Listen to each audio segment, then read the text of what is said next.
What's up, everybody, and welcome to Comp Check episode number 5. Thank you for watching. This week, we're going to take a bit of a deeper dive into the meta, because quite a few of the series that were played this week were sort of irrelevant in the grand scheme of things, mostly for seeding in quite a few of the regions.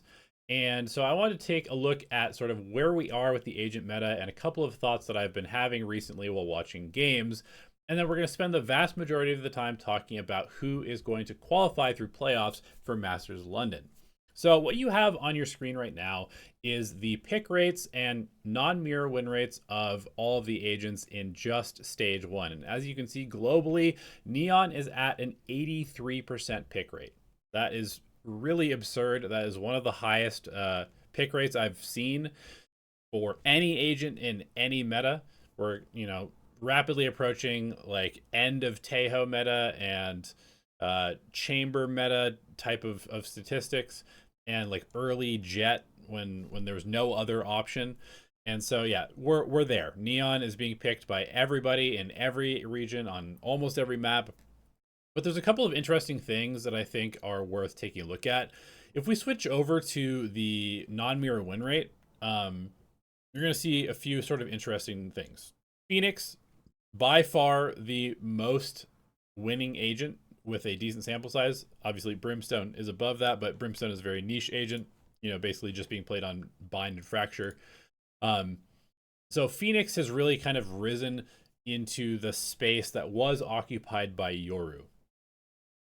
And we're also seeing quite a bit of an increase in Raze pick rate and even Jet pick rate as well, as teams try to slot in that sort of 5th spot in their roster that once upon a time was occupied by a second initiator, but now is really kind of being occupied by just a secondary duelist.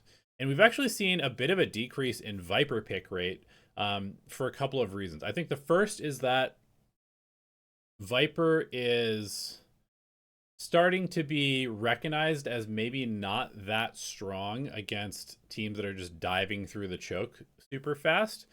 And I think that if you play Viper correctly, she can still be pretty good. And you can actually see that, 50% pick rate is still quite high. Let's be honest about that. But for Viper, it's a little bit on the lower side of where Viper has been in the past. And I think part of that, and we can also actually see that Viper's win rate non-mirror is fairly low. So not having a ton of success in the current meta. And I think a lot of that comes down to her kind of just being like the de facto Sentinel in the current meta, and it not being a great time for Sentinels when you have, Neon, Waylay, Jet, Raze, etc., just diving you constantly when you're trying to anchor the site. And so I think a lot of teams are kind of recognizing that Viper doesn't feel great to play at the moment because of the way that most teams are playing.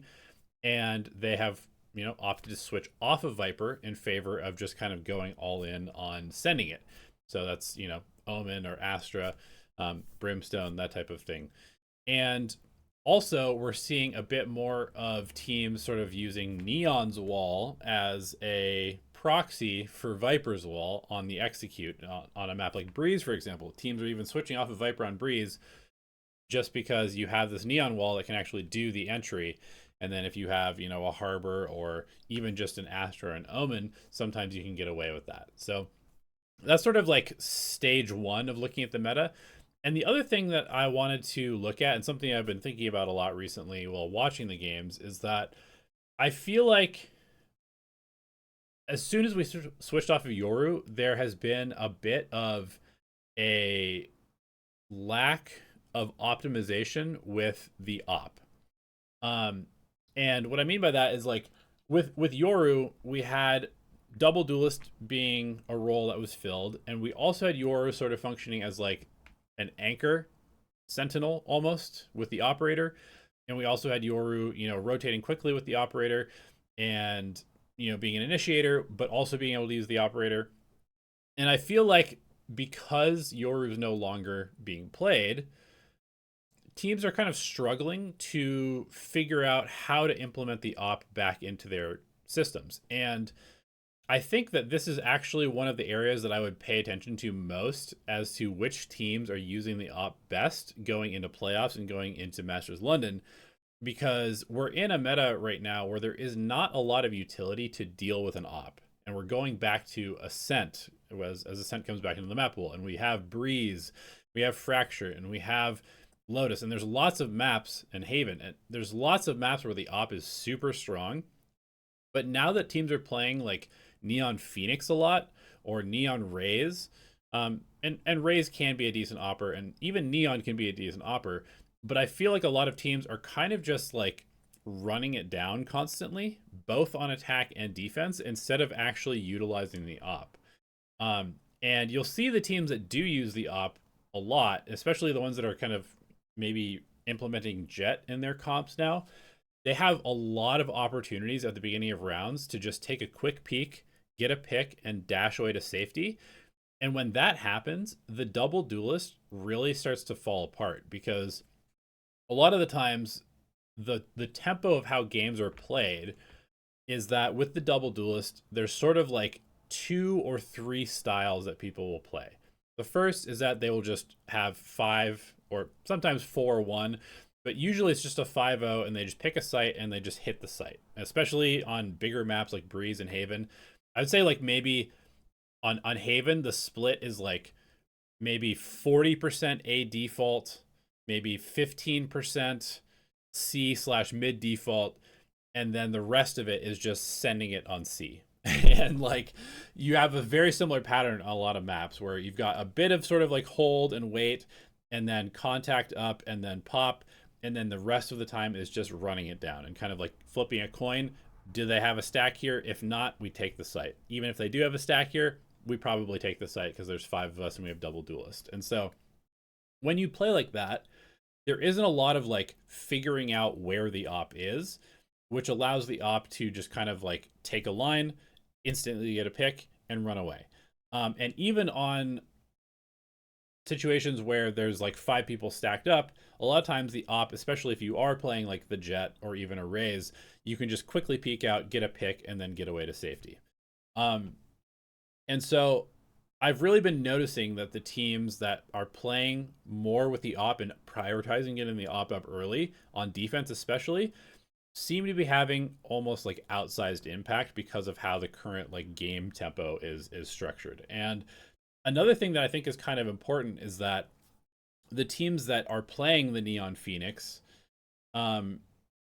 have a bit of a problem sometimes, because you want the Neon to be your brawling agent, because Neon is really good going in and throwing a stun and sliding and getting up close and personal with shotguns and stuff like that. And then Phoenix is also kind of like a brawling, get up close and flash and swing type of agent. So you have 2 duelists that kind of want to play in the same way. And even though Neon can be an opper, a lot of the times you lose value on the Neon by playing her in that way. And so I think the teams that are playing like the Neon entry, but then having a Jet be your op, or a Chamber be your op, or even a Raze be your op, and really focusing on having that, or Waylay. I've even seen some teams still playing the Waylay, and the Waylay with the op actually looks really good. And so I'm really paying attention to that now as we go forward. And then the other thing is that there are some teams that are still implementing Sentinels, like Vice and Sage and stuff like that. And the teams that are implementing Vice in particular, but not leaning into the op, are not having very much success. And the teams that are leaning into the op and also running the Vice and the Sage are having more success. And I think the reason is because Vice and Sage and Deadlock and these sort of like slow you down agents, where you need to kind of figure out where the traps are and you need to kind of do your little default before actually hitting a site, because it's very hard to brute force a Sage or a Deadlock or sometimes even a Vice. That sort of mandatory slowdown period is really, really good for an op to find a pick. And it kind of like they kind of symbiotically help each other. The op is going to slow down teams, or rather the Sentinels are going to slow down teams so that they have to, break the wall or find the Vice shear and then trigger it. And that slower tempo allows more opportunities for the op. And then once the op is on the field and teams are afraid of getting picked by the op, then they are less good at finding the vice shear or doing the default to break the stuff because they're afraid of getting picked off. And so it kind of snowballs and feeds each other, where the op almost protects the Sentinel utility, and the Sentinel utility actually enables the op. And that's why back in 2025, the chamber vice on Ascent was really strong initially from Fnatic, is because the vice was like the full-on stop agent, but then the chamber op was the threat that made it so it was hard to find out where the vice stuff was. And I think that what you'll see going forward is that and there are definitely teams that understand this, because I've seen teams implementing this strategy. So the teams that are still running the Sentinels and have a good opper and actually prioritize getting the op up are going to have a lot more success than the teams that are just running the vice and just kind of like playing double duelist, and the vice is just like supposed to be their anchor. So that's sort of like my general read on the meta right now. Is I think double duelist is still very strong. I think Sentinels are viable, but I think Sentinels are only viable if you also prioritize the op. And even if you're not playing Sentinels, you should be prioritizing the op, because there is not a lot of utility to chase an op off an angle. And so usually most teams are just running one drone or, just a fade, and prowlers are notoriously bad against ops. And so I think the teams that have the best oppers, if they prioritize that, are going to have the most success right now. So with that in mind, let's actually just go ahead and hop into Pacific. So Pacific is now in the playoff stage. We had one more week of groups, and we ended up with GE beating Nongshim in a very, very exciting back and forth series. We can just kind of quickly look at the match recap. This was probably the most exciting. I mean, T1 Full Sense was pretty good as well, but GE versus Nongshim was definitely the most exciting series of the week. Really could have gone either way. I would say that GE looked better than Nongshim overall, but there were definitely opportunities for Nongshim to win the series as well. And because they won that, they have ended up in the upper bracket. So GE makes playoffs for the first time, and they also avoid the single life of the lower bracket. So let's go ahead and just go into our pick'em, and we will start to just kind of analyze these matches. And while I do this, I'm going to kind of talk about where I think each team is, and then we'll make our picks, but we'll also, again, I teased this last week, I think. We've got our app up. I'm going to have to minimize this a bit so it's easier to... I don't know. We're doing this on the fly. I've got my prediction app, and so we will try to make our predictions with this app as well. See if I can get it centered correctly. Here we go. Nice. And so we can make our predictions using this as well. But okay. So upper round one, RQ against GE.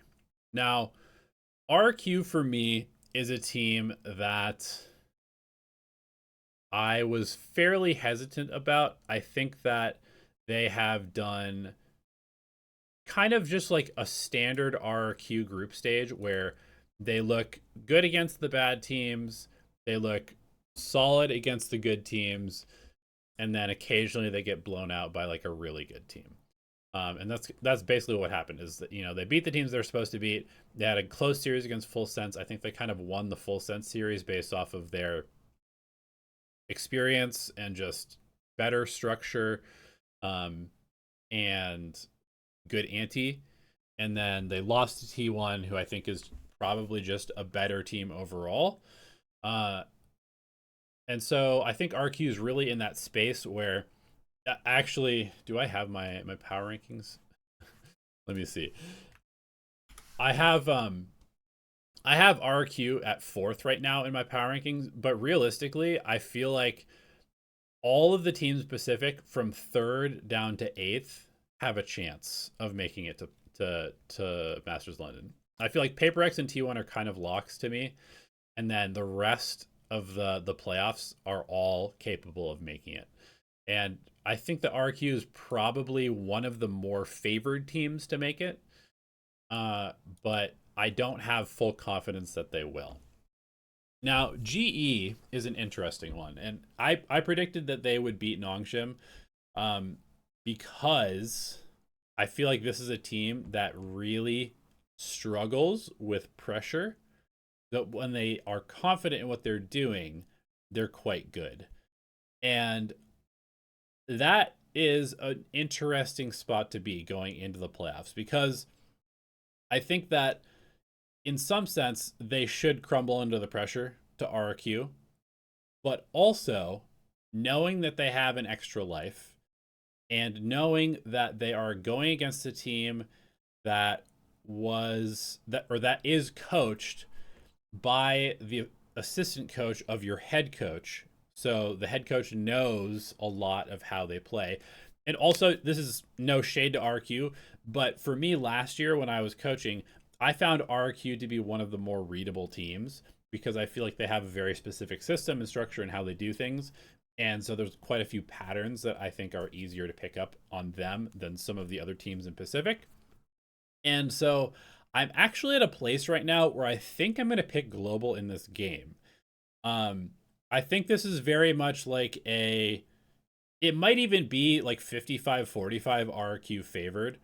But I think I'm going to pick global, just because I think the matchup is pretty good for them. If this was against KRX, I would probably pick KRX.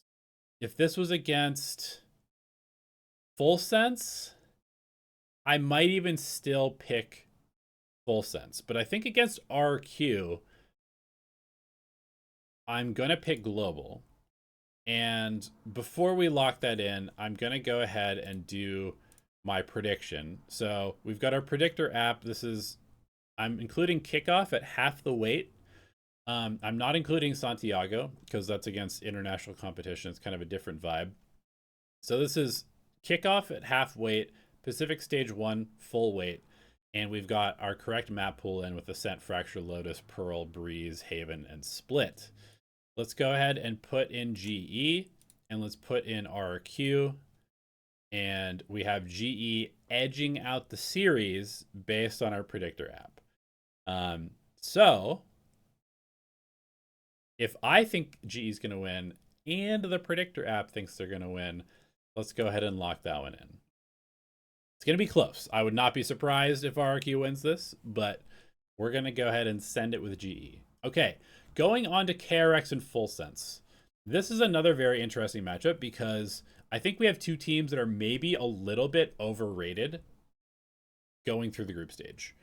KRX for me was a very fraudulent 4-0 team based off of who they had beaten and when they had beaten them. They beat like a very bad Team Secret. Team Secret got better over the course of the season. KRX beat a very bad Nongshim. Nongshim was really struggling with their meta read at the time. Then KRX beat GE, who were clearly feeling the pressure of the Termi Frost matchup and really crumbled under that pressure. And then KRX, who do they play? Then they played Gen G, who was also just a mess. So KRX, for me, was like a 4-0 team that had only beaten bad teams. And then when they played a good team in PaperX, they got absolutely smoked. So where does that leave them? Because Full Sense is also kind of an interesting one where they started off the season beating DFM and Zeta. DFM was probably at their worst in week 1. Then Full Sense beat Veryl. And so they were 3-0 beating basically like complete gimme matches. Then they lose to RQ and then they lose to T1. So is Full Sense actually good? And the answer is they have very good players, but I don't know if they have the consistency to make a playoff run. Now, I'm not high on DRX either. And so this, for me, is like a real 50-50. I do like Cruz's IGLing, but I also think I might be leaning DRX here, even though I just flamed them for like 5 minutes. And the reason for that is I feel like, I guess going even back to last year, DRX has always kind of beaten Talon, and this is basically Talon. And I think KRX getting smoked by PaperX will kind of wake them up a little bit. And I don't think that Full Sense is going to be able to replicate KRX at all, or replicate PaperX at all. And so I think I'm going to go KRX here. Initially, I was thinking I was going to go Full Sense, but the more I think about it, I think I'm going to go for KRX because, I mean, Primi, Hyunmin, two of the best aimers in the game against each other. It's a pretty good matchup. Mako versus, I guess it would be Cruz on smokes. Definitely edge to Mako. Bane versus Cruz IGL. Probably got to give that to Cruz. Freeing. I don't love the freeing Neon, but I mean, when you have Leviathan and Kahlua versus freeing and Yong, it's kind of a toss-up. I think it's a slight edge to KRX. Let's see what our predictor says. We've got KRX and we've got Full Sense. Ooh, Full Sense 78%. So part of this predictor, it scores teams based off of their strength of schedule. And so I guess this is kind of just saying that KRX has not been impressive. Do we trust the app or do I trust my gut? You know what? Let's go with Full Sense. Let's go with Full Sense because of the fraudulent allegations for KRX. I genuinely don't know. So I think we'll go with Full Sense there. Okay. Moving on. Let's go to the lower bracket first. RQ versus DFM. I think we just watched this and it was really, really close. May, but the only reason it was really close is because May almost broke the kill record. I think that RQ should beat DFM like 90% of the time. So I'm going to go ahead and send RQ through. I'm not even going to do the app. I think it's just pretty clear RQ is a better team. KRX versus Nongshim. I do not like what Nongshim is doing right now. I have been super critical of their comps for the entire stage. I hated the Breach Neon stuff. I hated when they took Danby off of Neon. I think they're like trying to get Francis opping more, which is something I think they needed. But he's also still playing the Neon entry, and this is sort of part of where my opinion on like the op and its place in the meta comes from, is from watching this team play, where it just feels like they want to be going in with Phoenix Neon, but they also really want the op pressure, and they're trying to do two things with the same character. Can they beat DRX though? I mean, they probably can, but I think meta-wise, unless they change things up, I just really don't like how they're playing the game. And so I'm probably going to go KRX here. I'm going to go ahead and do the app for this one. Got Nongshim beating. Man, the app hates KRX. Hates KRX. Really does not like this team. Interesting. Oh, wait. Oh, okay. We have a little bit of a problem where KRX and DRX are being split. So that might be a bit of an issue. I need to fix that. That's a bug. But they are like right next to each other in the rankings, so I assume that this is probably not going to change much if I added them together. So we'll just go ahead and trust. That being said, I think I'm going to go against the app here, and I'm going to pick KRX just because I'm just not a Nongshim believer right now. Not a Nongshim believer. Okay, moving on to the upper semifinals. PaperX against Global. Can Global beat PaperX? The answer is no. I just don't think so. At some point that matchup is going to swing. At some point, Frost will get a win over PaperX, but it's not going to be in this playoffs. I don't see it. I think PaperX are playing at a level above basically all the other teams in the world right now. Certainly at a higher level than Global. I think also the added pressure of, like, if you win this, you go to the Masters. I think that is going to probably nuke Global a little bit mentally. And so I'm going to pick PaperX over them.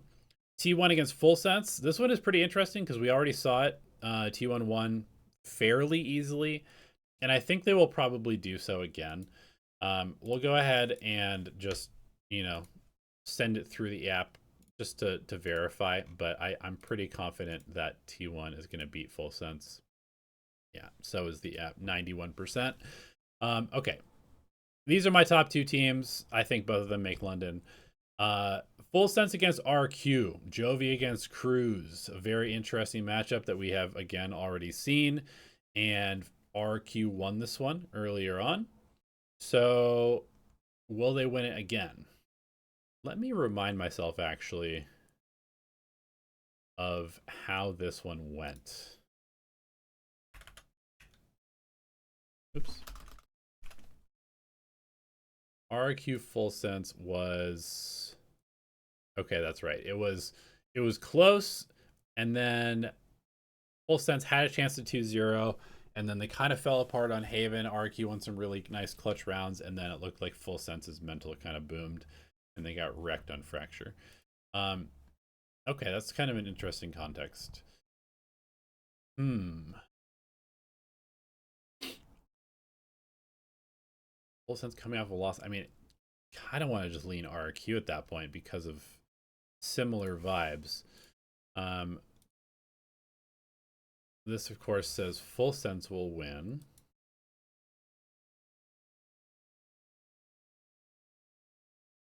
Okay. We'll do it. We'll do it.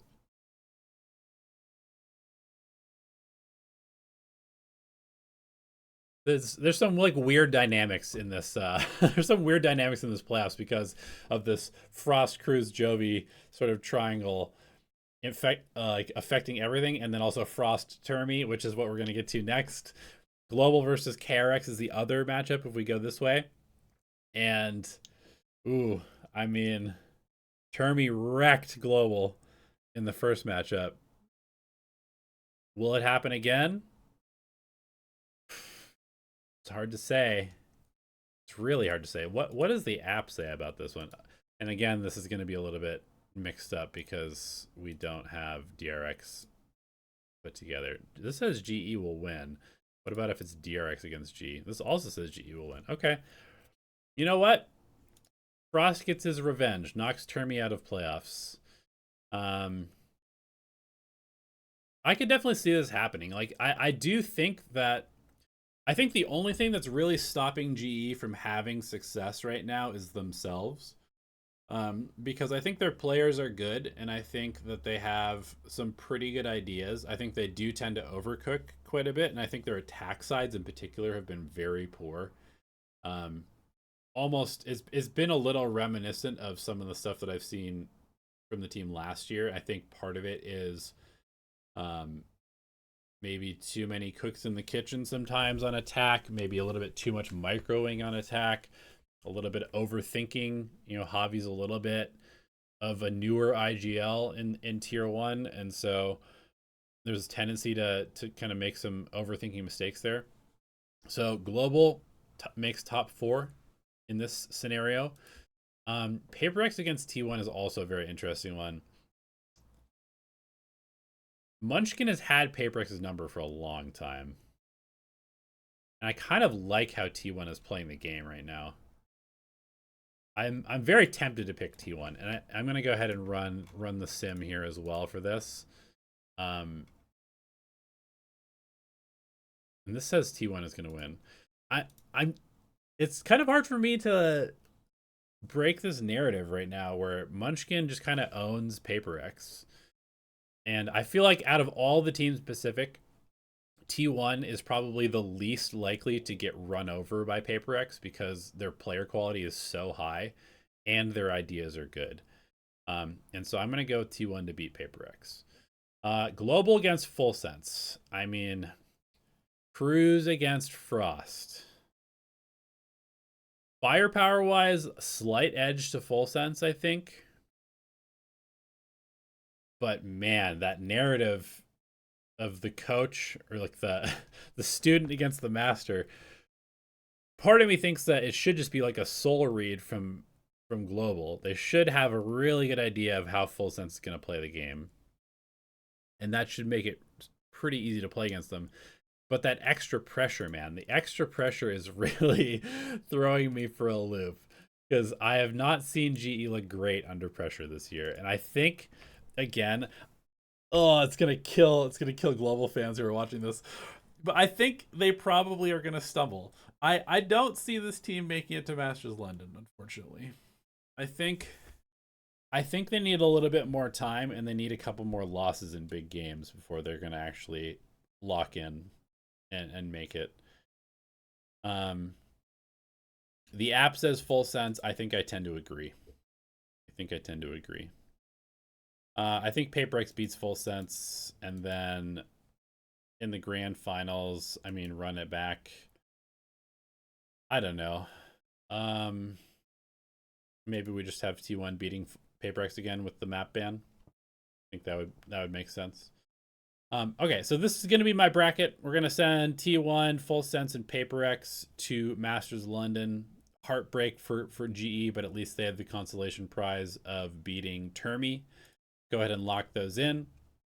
Now, before I move on to the next section, I wanted to quickly talk about the 4 teams that were eliminated already. Team Secret, Zeta, and Genji and Viral. And just kind of talk a little bit about what I think they need to do going into stage 2. This is going to be maybe a little bit brutal, maybe a little bit not something that a coach or former coach should be doing, but I don't know. I'm just going to give my opinions. So for Team Secret, I think that they should keep their roster. I think that what I saw from Zeus is enough to give them a shot with these 5. I think the only other person that would maybe warrant being looked at as like potentially being replaced is Jesse Vash. Mechanically, I don't think he's quite at the level of a tier 1 player at this point. But Berserks can shoot, Kelly can shoot, Sylvan can shoot, and I think Zeus brings an interesting and unique thing that they haven't had, specifically like heavy opping. And then I guess Jesse Vash is your IGL, so it's okay to have like maybe less mechanically skilled player as long as the calls are good. I think this team with, a full month of practice could actually be pretty solid going into stage 2. So I'm willing to give this team a full shot with no changes. Just let them work, let them get ready for stage 2. I could see them having a, making playoffs potentially if they actually show improvement. Moving on to the next team, Zeta Division. I think this team probably needs to fully blow up. And that might sound kind of harsh, but I think if I'm Zeta Division at this point, I've fielded rosters basically for 2.5, 3 years now, ever since Laz retired, and even I guess when Laz was there, I don't think I've ever seen a team for Zeta Division that has firepower at a level of being competitive consistently. And I mean, that sounds super harsh, but there's always something when I'm watching this team play where I'm just like, they're just not winning enough gunfights to win these games. Sometimes they will win here and there. And obviously they did beat Viral, who probably has more firepower than them, but they're just consistently losing to better players in these 1v1s and stuff. And so if I'm Zeta Division at this point, I'm probably maybe keeping Absol, and then I'm exploring all other options. And I would probably do the Ulf thing or the Full Sense thing or the Viral thing um, or the Nongshim thing. I would just go get 4 or 5 aimers that are young, that are grinders on the leaderboard, and I would throw them in a team and teach them to play the game. I do not care whether they have any tier 1 experience. I don't care about them being specifically in the right roles. I feel like this team is desperate to have actual high level talent, high level mechanical players, and they have never had that consistently. Yes, they've had a couple of players at a time, but they've never had 5 players that can all shoot back. And I would love to see this team just be like, we're just going to go all in on mechanics and just see what happens. Because what they've been doing for the last 4 years has not been working. Last 3 years, whatever it is. So that's gonna be that's pretty harsh. And yeah, I know Sugar Hero, and they've shown like little flashes of brilliance here and there, but I really just think that until they can get over that mechanical ceiling, Zeta Division will never have success in the league. Okay, Gen G. Gen G. I mean, first of all, can we just please get Karen back on smokes? like, like I guess I've heard that the whole reason that he's been playing Sentinel is because they're trying to replicate what they had with Meteor, and Karen is like the only player that has Meteor level mechanics and sort of mentality of being sort of like a duelist on the Sentinel lurk role. But they are full trolling by doing this, and they have potentially ruined their entire season by doing this. You know, Lakia IGL is still sort of hit and miss, but he's had an okay personal season. I think Texture has looked good at times when especially when he has the op, and we are in an op meta, so there are plenty of opportunities for him to do that. The rest of the team, the rest of the cast, supporting cast, is kind of a revolving door, and I mean, I think they have a couple of decent options here. I think if they keep Ash, then Ash probably has to play Initiator or something more passive. I don't think Ash can play Smokes. In my opinion, I think Smokes are best played by a fairly aggressive player at this point. I think you almost always see the Smokes being played by an aggressive, sort of risk-taking player having more success. That's what Karen was, Forsaken when he's on Smokes, Valen when he's on Smokes. Almost all really good Smokes players play pretty aggressively these days. And I think Ash is more of like a sit in the back type of player. So maybe Ash could be their Sentinel. I don't know.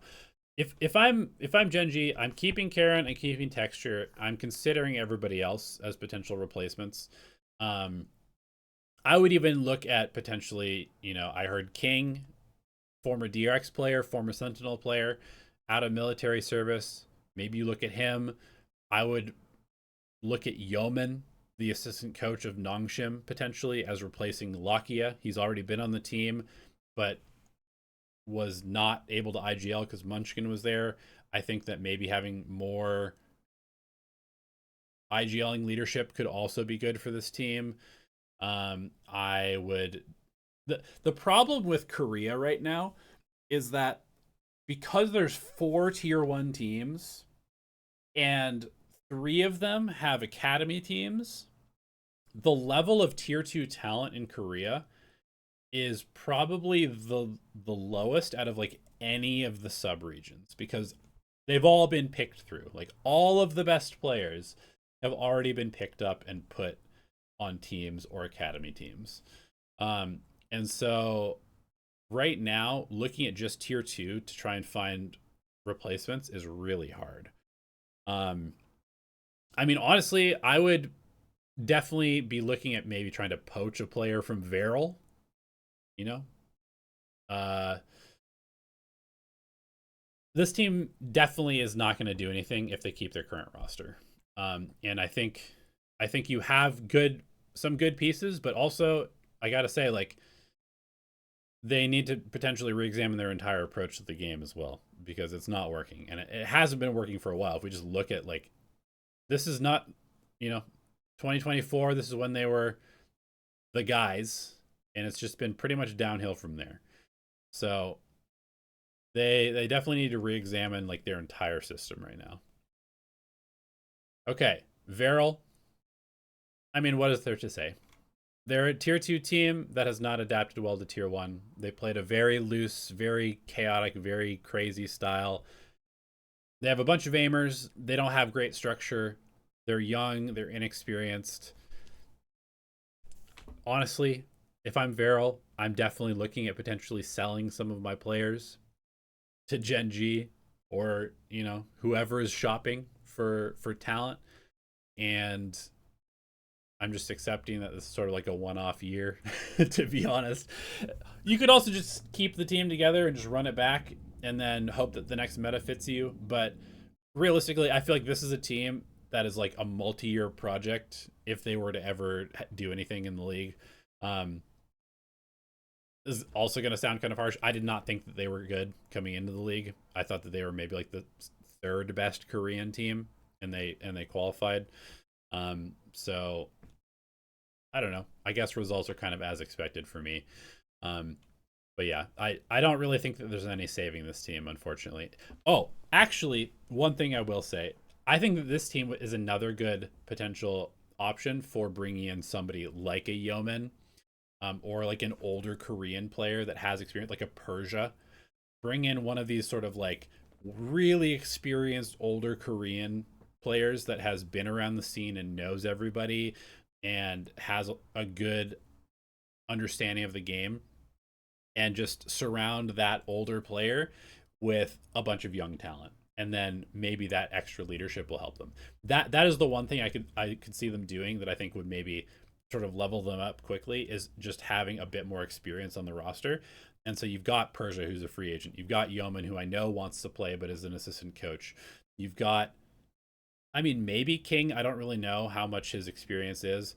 I'm pretty sure Zest is fully retired. But yeah, I think if they were to bring in like a sort of elder statesman of the Korean scene, that maybe they have a bit more play in stage 2. Okay, moving on. That was kind of a long segment, but let's move on to EMEA. Basically, all of these games were irrelevant this last week, so let's just go ahead and hop into the pick'em. Eternal Fire against Heretics, just an absolute banger to start off. EF has been one of the most impressive teams in stage 2. Obviously, this is the former Ulf team. They get Echo back in, they add Izzy, and they immediately become a contender for going to Masters London. Will they beat Heretics, though? I think the answer is probably no. I think if they were playing against Liquid or Vitality, the answer would maybe be yes. But I think against Heretics, I think this is potentially the worst matchup they could have. Heretics is on the rise. They're very experienced. They have a lot of chemistry together. They've played against teams like PaperX internationally. They've played against these crazy aggressive Pacific teams. I don't think Eternal Fire's style is going to catch them off guard. Even though they're super talented, I think Heretics is going to take this one. Let's go ahead and just quickly, we'll do our due diligence. Let's add an EMEA, take out Pacific. Got the right map pool. Eternal Fire. I guess they're still categorized as Ulf.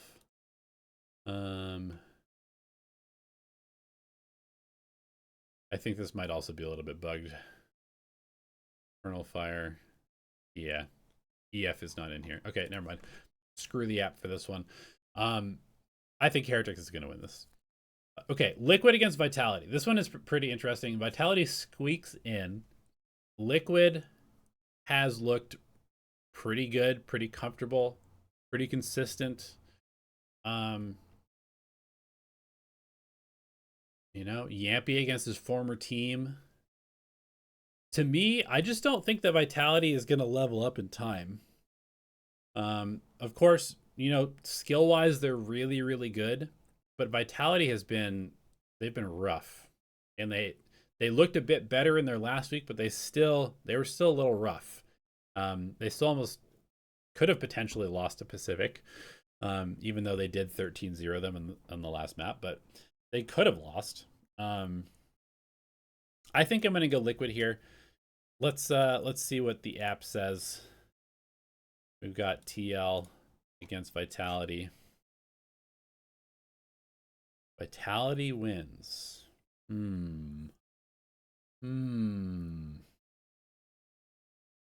Will they level up? Maybe they will. All right, let's do it. Let's trust math. let's trust our predictive math. All right, let's go Vitality. Eternal Fire against BBL.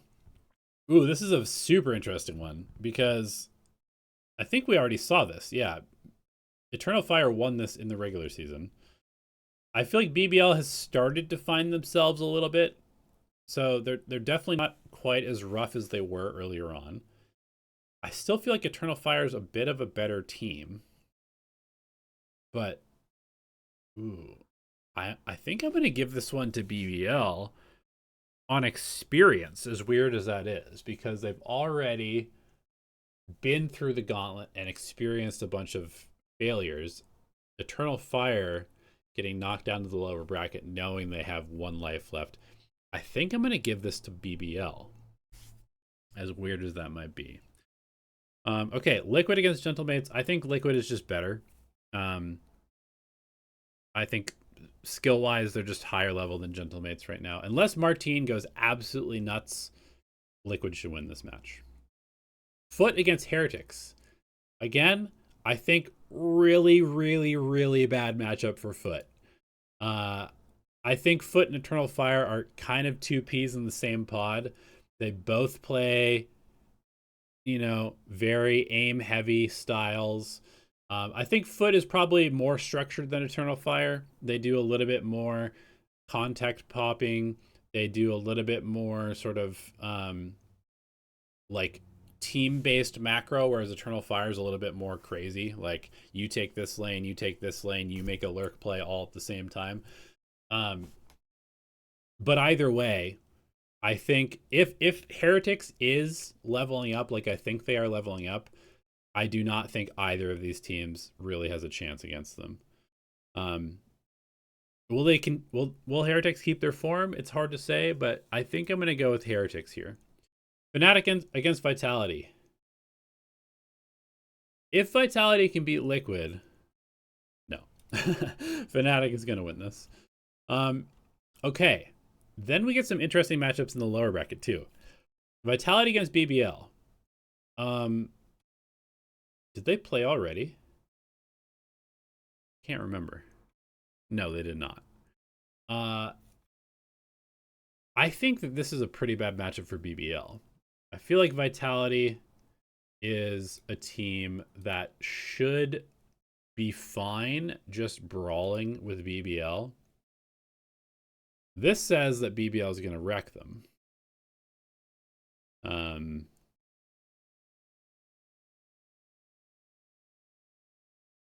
But I guess the question is, do I believe in this narrative? I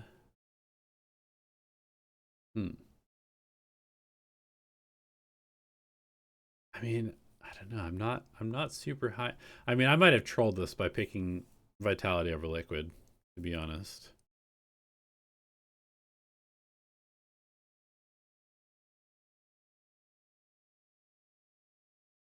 I'm trying to think, like, how does this matchup even play out? All I can think about is just the bad Vitality comms, because they were just so rough, and them trying to react to BBL being crazy. I mean,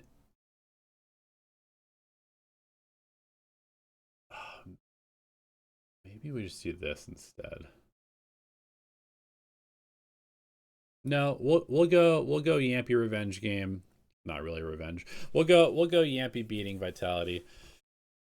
Okay. BBL versus Vitality. BBL versus Vitality. Oh yeah, Fnatic's winning. Okay.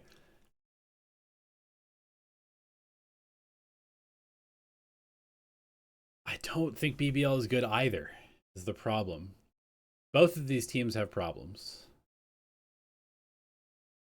Let's go with Vitality. Let's go with Vitality. And no, we're gonna go BBL. We're gonna go BBL. I don't know. I'm probably trolling. I've had a good track record of picking stuff so far, but I genuinely am not sure about these picks. Foot against Liquid is also very interesting. Again, I'm a little bit worried for Foot. I feel like Foot is they to me, I think they made a pretty big mistake in their last series of the group stage because it kind of looked like they didn't care and they got absolutely rolled. And I feel like that might have been a bad thing for them because I feel like they're a team that is really going to thrive on momentum. And as soon as they start feeling mortal, they start losing confidence in their ability to swing and just take fights. And I think that that is sort of like the death of some of these teams that are very aim based. And I think that it's not a good place to be against an experienced team facing elimination when you've lost confidence. I know this is a lot of like just narratives that I'm kind of making up because I mean, sure, they could beat Heretics and just qualify, but if they lose this, I think they lose this as well. And then we get BBL Liquid for the final spot. Heretics Fnatic already qualified. I think I'm gonna pick Heretics here because Fnatic is playing with the sub. I have to keep remembering that they're playing with Siva, and Siva is good, but it's still a sub, right? It's still not their main system, and I think they're kind of changing their comps to compensate and allow him to play comfortable stuff a little bit. I mean, this looks crazy. Heretics just making a run to grand finals, but I can see it happening. BBL against Liquid. I'm gonna have to do a little app work here. We really have this? Okay. I mean, we're high on BBL, huh? I guess we're high on BBL because of kickoff. What if I get rid of kickoff? I assume this changes quite a bit. What? Oh, shit. Okay. We forgot to switch over to EMEA. We were still on Pacific. Hold up. The narratives are going crazy. We're going to go back and we're going to start over. We got to get rid of Corrode. We got to get rid of Abyss. We got to get rid of Bind. We got to bring in Ascent, Fracture, and Lotus. Okay. We're going back to the beginning. I still believe in this. I still believe in this. Liquid against Vitality. Run it back with the app. Give me the truth. Give me the truth. Team Liquid against Vitality. Team Liquid wins. Okay, thank you. I'm feeling more sane. I'm feeling more sane. Vitality against Gentleman. You know what? Let's just run the whole thing through the app, except for the ULF games. So we've got Vitality against Mates. Vitality wins. Okay, we're good. Fnatic against Liquid. This one actually becomes interesting because of the sub situation. I still think I'm going to go Fnatic here. Liquid against BBL. Okay. We go Liquid, BBL. Liquid wins. I think I agree with that. Vitality against Foot. Totally different. It's not Team Liquid. Foot, Vitality. Vitality wins. I think I kind of agree with that. Liquid against Vitality rematch. Liquid against Vitality rematch. Is it enough? And again, we've got Heretics going through. Liquid against Vitality with the rematch. I kind of still feel like Liquid is going to win. But the confidence could be flowing. But also Liquid always makes the Masters. Let's go with Liquid. Okay, Fnatic against Liquid on the rematch. I know that Fnatic wins this in the upper finals here. Or not in the upper bracket. And the app agrees. But again, the standard thing, we'll send Liquid through. And then the grand final, Liquid against Heretics. Ooh, that's a fun one. That's definitely a fun one. Let's give it to Heretics. Yeah, I'm really high on Heretics right now. I know it seems kind of crazy. I'm really high on Heretics right now. Um, let's lock that one in. Okay, like we did with Pacific, let's talk about the bottom teams. Um, we got some problems. Starting with Pacific, I mean, unfortunately, you got to kind of shoot this team some bail just because they had their roster, taken. They had to make a team very quickly with sort of like the scraps that were left over. No offense to the players, just kind of the reality. And they looked like a team that, was basically tier 2 players playing in tier 1. They definitely had some interesting stuff and they played some close games. They have some players that have shown some potential. But realistically, they definitely need to make a couple of upgrades, I think. There's a lot of good talent out there in Europe. If we come over to my scouting app, we look at like the prospects. We've got some pretty strong players in Europe. We've got Lime, we've got Foe, we've got Raz, Dagger, Bisk, Globex, Severe. I would definitely be looking at Severe potentially. He looked really good when he was subbing for Fnatic earlier this year. And I mean, if you're Pacific, I feel like you kind of just swing for the fences. Like just take some chances. I would probably keep Seven. Put like also one thing I will say about Seven, I mean he played a lot of Rays and didn't do very well, but he also played Deadlock and Sky and Veto and KO and Neon and Sage. I would be like, all right, you're playing these 3 agents for the rest of the year and just let him kind of lock in and focus a bit. I think he definitely has potential. Maybe kind of like on that flex role a little bit. The KO, the Sage, maybe secondary duelist sometimes. I think I would potentially. It's kind of interesting if we're going into like a Jet meta. Keeping CNED doesn't seem like the worst, but also it's probably better to just go ahead and take a chance on like a young up and coming duelist. You know, like a Raz maybe. Like a who else? A Bisk. I don't know how available some of these players are. Just as far as their contracts with their tier 2 teams, but I would definitely be looking at taking some risks if I'm Pacific. Potentially just fully blowing up the roster, maybe keeping a piece or two, maybe keeping Cupid and Seven and then replacing the rest, maybe keeping, Ninja, replacing the rest. I don't know. Definitely making some big changes. Okay, Carmine Core has already started making changes. Aang has stepped down from the coaching spot. And I think with this team, you're keeping. If this was me, I'm keeping Dacia. I'm probably keeping Narrate, as weird as that might sound.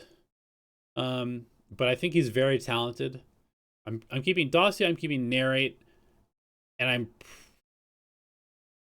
I'm probably replacing the rest of the players. Sugetsu, I know he can be good, but man, he has looked really, really bad this year. And he's looked, not only has he looked bad, like decision making has been horrific. It's been really bad in a lot of situations. And it could just be because the communication on this team is terrible. It could just be because he feels like he has to do too much. It's kind of hard to say. But I think I would be looking to probably replace at least 3 of the players. I guess maybe going into a Jet meta, Levin is somebody that you could potentially keep as long as he only plays Neon and Jet. He's got some potential, I guess, but he seems very inflexible. I definitely think you have to replace at least 2. I think you have to go get an IGL, like somebody who really can IGL, because I do not think that the Aves experiment has worked. Shados obviously didn't work out as an IGL. Just go get an actual IGL. Look at like maybe a Musashi from SGE in the Doc League. Maybe look at I'm not super tapped into the tier 2 European scene. But I know that there's some solid IGLs out there, and I'm definitely rebuilding heavy with this team. Okay, Giants. Next team. Again, I think you got to make at least two changes, maybe just one. I think Rubinho is probably on the chopping block. I think he's been pretty inconsistent. He has been, yeah, he's been pretty inconsistent for like 2 years now. I would be looking at, maybe like a pie roll, maybe again like a severe. Um, I think that there's definitely some good smokers out there in EMEA for sure, and I think also on this team I'm considering looking at a new duelist. Aura actually had some pretty good neon games. The problem for me with Aura is that I think he's like a very one-sided duelist. He's really quite good when he's sitting back with the op, but his entry has been tough. It has not been super fun to watch. And I think you can even just see this in his split. I'm kind of curious to look at the games now. My sense is that his attack defensive splits are really bad. And I think that's probably going to bear out. Yeah. Okay. So here's one game, just one example, obviously. 9 and 18 on attack across the series, 21 and 16 on defense. Let's see if this kind of holds up. Okay, this game he actually kind of popped off on attack, 27-20. Okay, that's pretty good. Defense, 32 and 17, significantly better on defense. BBL, he went 29 and 29 on attack, 22 and 17 on defense. Against Pacific, he went 25 and 24 on attack, 33 and 23 on defense. Yeah, so he's definitely a significantly better defensive player than he is an attack player. And obviously part of his role is to just like go in and die on the neon. And so maybe the stats are a bit deflated there. But I've definitely just had this sense for a while that he's like really reliant on being able to kind of like pick his spots and get picks with the op and get out. So I guess maybe there's some chance that like keeping him and trying to make him op more, especially if we're going into a jet meta.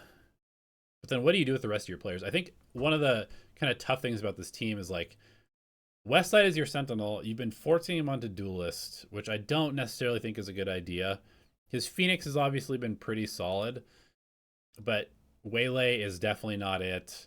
I mean, even his Sentinel has not been great. I think he's been playing probably too many different agents as well. I don't love him on the Chamber. But I definitely am keeping Westside because he's super talented. I'm definitely keeping Flickless, and I think Cloud has proven that he's good enough. But yeah, I think Aura and Grabinho, I'm definitely considering looking at other options to maybe upgrade from tier 2. And then I guess the last one is Navi. With Navi, I think I'm just keeping the team and hoping that Exit's visa comes through. I feel like this team was never really able to kind of exist. I would be very interested to see what they would look like with a full team and a consistent duelist, especially if Exit is like an aggro duelist, which it seems like kind of hard to tell. Is he, or is he more of an opper? I'm not sure. I don't know much about this guy. But they definitely need somebody that's going to go in, and I guess that could maybe be Filu, but certainly you're keeping Chloric, Hero, and Ruxic. And it would be interesting to see if this roster can come together. Yeah, with Navi, it's kind of a wait and see for me. Okay, let's move on to the Americas. The Americas is not in playoffs yet, and so we've got one more week of games to go through. Let's kind of quickly go through this week of games, actually, just because they matter. So EG against Energy. This was basically a free win for Energy. I mean, EG's just a bad team. They're a bad team. They do not have enough firepower to compete with the top level teams in North America or in the Americas. They do not have good enough macro to compete with the best teams in the Americas. And I believe that they are now eliminated from contention. So I guess we could maybe talk about their future a little bit. Maybe I'll save that for next week. But yeah, I would say energy looking better and better, but I don't want to overreact too much just because they beat the worst team in their region, potentially the worst team in any region. And I think that while I like kind of what I'm seeing out of like Mata and Ethan and Brock these days, and even some of what Kiko has done in the last couple of weeks, I still feel like Scuba is playing a bit worse than he has been in a while. I think Brock has been a little up and down. Ethan is playing exceptionally well right now. And I think that I'm pretty confident Energy will make it. They play Sentinels in their last week. I think they should win that. I think they will be fine making playoffs. And they're definitely a dangerous team. Once they get into playoffs, this is, a world championship team. They have potential to go to Masters London for sure, despite a rough start to their split. Okay, MIBR Lev.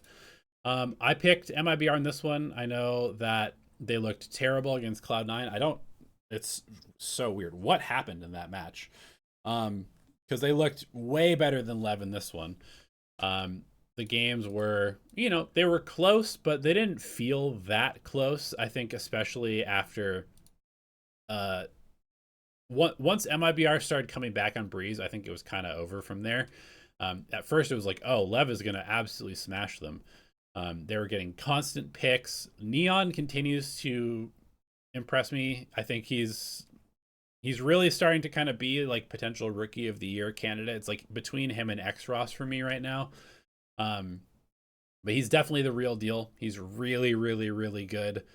The rest of Lev also still solid, but I think definitely showed a bit of inexperience in this one. I think, just the sheer player quality of Verno, Zek, and Ospas on the other side is so high. Not to mention Mizzino and Tex. This was really just like the Zek and Ospas and Verno show this whole series. And I think Lev maybe crumbled under the pressure a little bit. So Lev stocks down a little bit. MIBR stocks definitely back up. And I think that, both teams obviously will make playoffs. Lev, I think I would say MIBR are probably, for me, maybe like the most likely team out of this group to make it to Masters London. Lev are sort of like a third seed potential. Maybe G2 or Lev is fighting for that spot.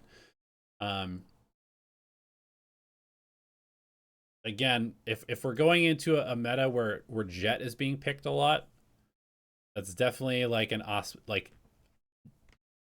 Zekin Rays, Ospas Jet, Ospas Rays, Zekin whatever, Phoenix, Neon. It's scary, man. It's a very scary team as long as they don't have another Cloud9 moment. Okay. Crew against 100 Thieves. This was a very fun series to watch. I feel like coming out of this one, certainly a little bit lower on Crew, but not that much lower. I feel like Crew lost this in the veto. Because 100 Thieves obviously has just been one of the best bind teams of all time. And I think on top of that, and I know that the roster is significantly different, but they still have quite a few pieces. Asuna, Bang, Cryocells from their previous bind. Even in kickoff, they were insane on bind. NBS, the coach, has always been a very good bind team. I'm pretty sure Doom Bros has also always had good bind teams. Team should not give 100 Thieves bind. They should not be giving this team bind. And then the second part of that is I feel like the same thing applies to Split. NBS has always been good on Split. He loves the Sage on Split. He's always been a good Split coach. I feel like 100 Thieves got their two best maps Bind and Split. And I think that if Crew had played only one of these, they probably win this series. Because Crew didn't look bad.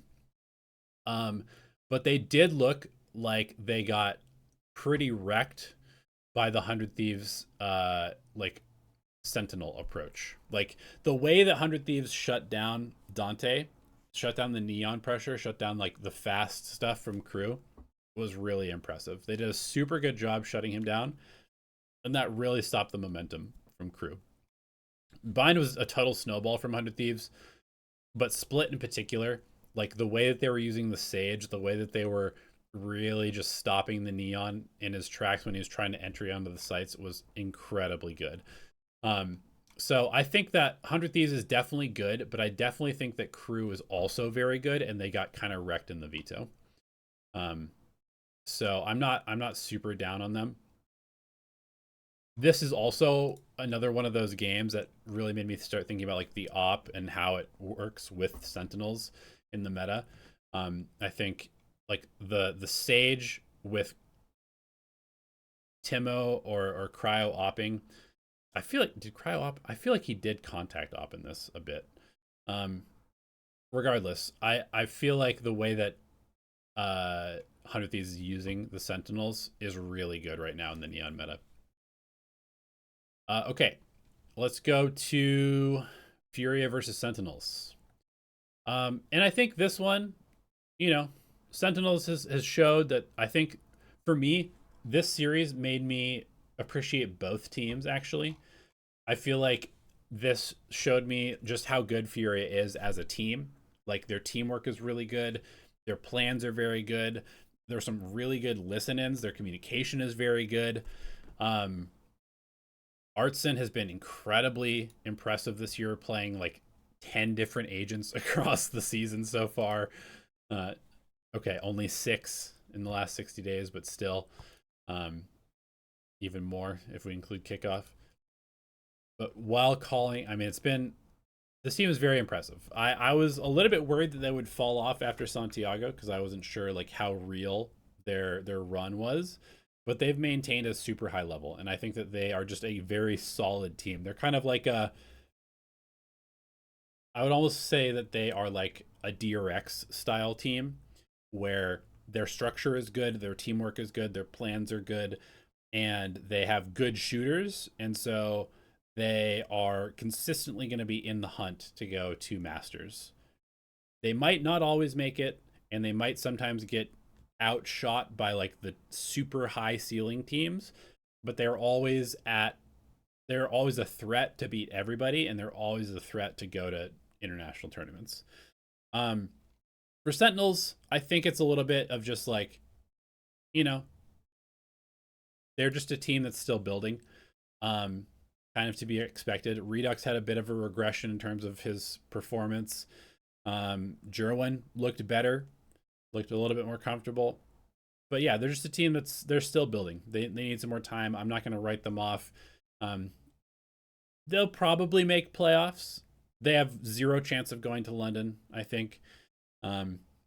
Stage 2 is kind of where I'm going to be looking at this team for them to do something once they've had a little bit more time working together and working with their new coach. Okay. We've got Loud against Cloud9. Okay. Can't spell Cloud9 without Loud. And Loud looked pretty nice. Erde coming in, playing like an absolute maniac. I guess he's also calling, and he's 18, I think. But seems to be insanely confident. He was playing incredibly confident. And I think that Luke Shaw and Kaunzin, I feel like everybody was just hyped to have him on their team finally. And I think that is a very good sign for this team, actually. They have a pretty good chance of making playoffs, considering that they have Cloud9 and Envy, and they have the head-to-head against Cloud9. Will they do any damage in playoffs? I mean, there's always a chance they could go on a bit of a run. I don't think they'll make Masters, but I could see them upsetting some teams for sure. And I'm very excited to see how they develop over the rest of this year, because I think they have some incredible talent on this team. I think Luke Shaw is the highest rated player in Americas right now. and second highest rated player. And they have some stuff that they can really cook with. They've got some really good ingredients, finally. I know people are kind of ragging on Verdi.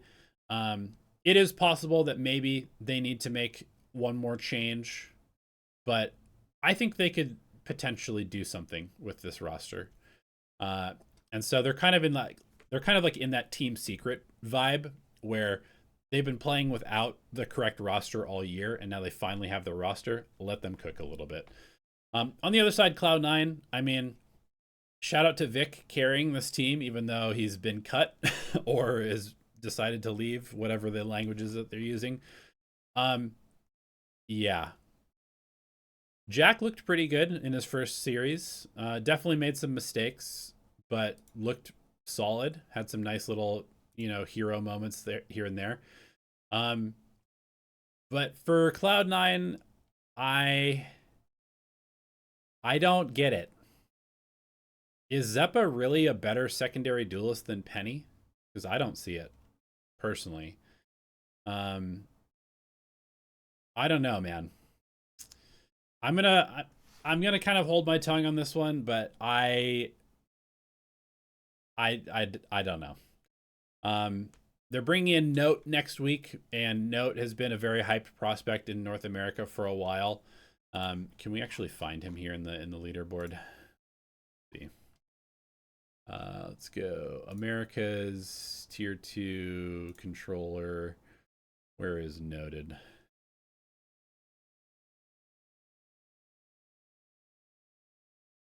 Here we go. Maybe a bit up and down in challengers, but he's definitely career-wise so far in challengers. He's been pretty solid. I know a lot of people are high on him as a prospect. That being said, man, like I don't know. I don't know what this team is cooking right now. Low key, I'm kind of hate watching this team because I feel like the way that they've managed their team has been rough to watch. But we'll see. We'll see what happens next week. We'll see what happens in stage 2, I guess. There's still a chance that they can make playoffs, but I don't know. I don't think they're doing anything in playoffs, even if they make it. Okay. G2 against Envy. Again, we've got a team that's just imploding every single week. Envy looking worse and worse, and G2 looking comfortable. Baby Bay continues to be very impressive. The old man has been out shooting a lot of younger players. Trent has been incredible. I think Leaf looks a little bit more comfortable now. Yeah, I think that this team can do some damage in playoffs. Definitely a very scary team to get on your side of the bracket right now, because I think that G2 is, they're capable of a few different looks now at this point. They've got the fast stuff. They've got some of the slower stuff. I think they're looking like one of the more complete teams overall, and I definitely would not want to play them in playoffs. I think there's like a super tiny chance that they don't make playoffs if they were to lose to Cloud9 and one other thing were to happen. But I think they'll make it, and they probably will do some damage. Okay, let's go to the pick'ems now for the week. And we've got Crew against EG. We'll just lock that one in. Fury against 100 Thieves is very interesting. I think this is one where Furia probably still takes it, because I think they're a slightly better team cohesively. But depending on the veto, depending on what maps get through, 100 Thieves certainly has a chance. This should be a 3-mapper. It should be very entertaining. I'm going to go with Furia, but it's going to be close. G2 against Cloud9. I mean, this should be pretty easy. MIBR against Envy should be pretty easy. Loud against Lev. I'm going to go Loud here and maybe get flamed for this. But what I saw from Loud, it made me excited. And I feel like Lev is... I feel like they maybe are regressing a little bit. They're not that they're regressing, they're just a little inconsistent from game to game. And like when they feel like they're better than teams and they can just like shoot and take fights and play with full confidence, they're really scary. But when teams are shooting back, I feel like they do shrink a little bit. Not Neon, but I think the rest of the team shrinks a little bit. Maybe not King either, but Loud can shoot, and so I'm gonna go with Loud. It's a little bit of a hot take. I'm gonna go with Loud. I'm pretty confident that this Loud team is gonna be solid. Maybe this is still Lev favored, but I'm gonna go with Loud here. Sentinels against Energy. I think I'm just gonna go Energy. There's definitely a chance that Sentinels could win this, but I think Energy is probably just a little bit too experienced to lose, especially when their playoff hopes and stuff are on the line. Let's go ahead and lock that in. Let's do a real quick China segment. We've already qualified Shilai and EDG. You can see pick'ems wise, we've done relatively well. We missed 2 today. Shilai, EDG make it through. I'm going to assume Shilai will... I don't know. Actually, EDG is looking better and better now that they have, I guess, implemented Gianni a little bit better. He's been playing a bit better as well. Kong playing a bunch of Jet. Kind of scary. Honestly, this could be an EDG win at this point. But both of these teams are going to London. And then on the bottom side of the bracket, we've got DRG against AG. I mean, I hope that DRG doesn't go. Even though it's fun to watch them play because they do stupid things and they play crazy and they do some really ridiculous stuff with Vukashu just running around, playing in front of his util on Sentinel, killing people. Life just inting constantly.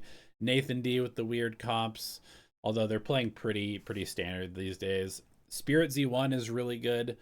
But I mean, AG, I got to give them some crazy props. They subbed in a player with like 0 prep.